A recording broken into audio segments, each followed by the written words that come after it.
আমাদের যখনই মিষ্টি খেতে ইচ্ছে করে আমরা চলে যাই আমাদের পছন্দের মিষ্টির দোকানে। তো এই মিষ্টির দোকানে আমরা অনেকদিন পরে গেলাম। তো যাই হোক, আজকে সকাল থেকে সারাদিন কি করলাম, কোথায় কোথায় গিয়েছিলাম সবকিছুই আছে এই ব্লগে। যারা ফেসবুক পেজ থেকে আমার ভিডিওটা দেখে থাকেন তারা লাইক, কমেন্ট এন্ড শেয়ার করবেন। ফলো বাটনে ক্লিক করতে কিন্তু ভুলবেন না। আর যারা ইউটিউব চ্যানেল থেকে আমার ভিডিওটা দেখে থাকেন তারা লাইক এন্ড সাবস্ক্রাইব করবেন। বেল আইকনে ক্লিক করতে কিন্তু ভুলবেন না। আর প্রথমে সবার কাছে আমি ক্ষমা চেয়ে নিচ্ছি। আমার ভিডিওতে বা কথায় কোনো ভুল ত্রুটি হলে প্লিজ সবাই আমাকে ক্ষমার দৃষ্টিতে দেখবেন। হ্যালো এভরিওয়ান, আসসালামু আলাইকুম। আমি সাথী। আলহামদুলিল্লাহ আমি ভালো আছি, আশা করি আপনারা ভালো আছেন। Welcome my new another daily blog. তাহলে চলুন কথা না বাড়িয়ে আজকে ডেলি ব্লগটা শুরু করে ফেলি। আজকেও আমি নাস্তা বানাই নেই, আজকে আমি ঝোল নুডলস রান্না করেছি। কারণ এই ঝোল নুডলসটা ফাঁকিবাজি সকালের একটা নাস্তা, আর খুব সহজেই বানানো যায়, এটা বাচ্চারা বানাতে পারে। তো যাই হোক, আমরা নাস্তা করে নিয়েছি। আর আজকে দুপুরের আয়োজন হচ্ছে ইলিশ মাছের লেজের ভর্তা। একটা ইলিশ মাছের লেজ ছিল, আপনাদের ভাইয়া বলল ইলিশ মাছের লেজের ভর্তা করো, মামাতে খেয়েছি, অনেক ভালো লেগেছে। তো ইলিশ মাছের লেজের ভর্তার জন্য আমি কুচি করে পেঁয়াজ কেটে নিয়েছি, ধনিয়া পাতা আর হচ্ছে তেলে শুকনো মরিচ টেলে নিয়েছি। আর এখন আমি সবকিছু সাথে মিলিয়ে চটকিয়ে নিচ্ছি।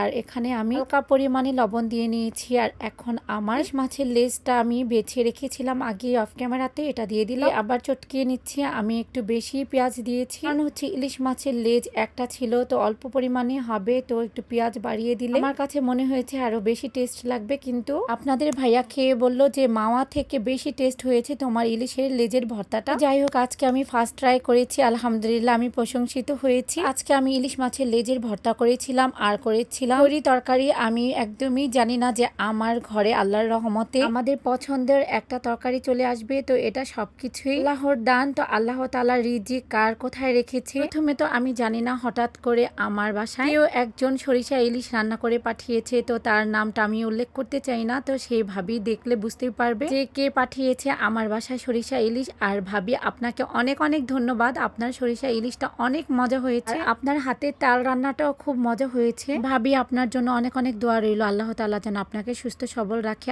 আর কিছুদিন পর পর এরকম মজার মজার তরকারি রান্না করে পাঠাবেন, আর আমরা পেট ভরে ভাত খাবো। থ্যাংক ইউ সো মাচ ভাবি। যাই হোক, আজকে যেহেতু ভাবি সরিষা ইলিশ পাঠিয়েছে, তো আজকে আমরা সরিষা ইলিশের তরকারি আর হচ্ছে মাছের লেজের ভর্তা দিয়ে ভাত খেলাম। আর কচুর মুখিটা আজকে আর ধরা হয় নাই, চিন্তা করেছি ফ্রিজে রেখে দিব, কালকে ইনশাল্লাহ আমরা খাবো। কালকে একটা ডাল বোনা করব আর কচুর ছুরি তরকারি দিয়ে হয়ে যাবে। তো যাই হোক দুপুরের খাওয়া দাওয়া করে একটু রেস্ট নিয়েছি। নেওয়ার পর আপনাদের ভাইয়ার আমার ছেলের নাকি মিষ্টি খেতে ইচ্ছে করছে, তো আমরা চলে গেলাম আমল সেই মিষ্টির দোকানে। সেই দোকানে অনেক খেয়েছি একসময় মিষ্টি। আগে যখনই মিষ্টি খেতে ইচ্ছে করতো আপনাদের ভাইয়া বাইকে উঠিয়ে আমল এই সুমনের দোকানে নিয়ে আসতো, তো বসে অনেক মিষ্টি খেয়েছি, গরম গরম মিষ্টি। তো যাই হোক, আজকে আমরা এই খিরসা চপ মিষ্টি গুলো কিনতে বামলে চলে এসেছি। আমাদের খেতে ইচ্ছে করছে অনেক দিন যাবতই, তো আসি আর আশা হচ্ছিল না। তো আজকে অবশেষে আমরা গেলাম আর মিষ্টি নিয়ে বাসায় চলে এসেছি। এখন আমরা মিষ্টি খাচ্ছি, আর মিষ্টি খাওয়ার পরে আবার একটু বাইরে যেতে হবে। আমার সেলাই মেশিনটা প্রবলেম দেখা দিচ্ছে,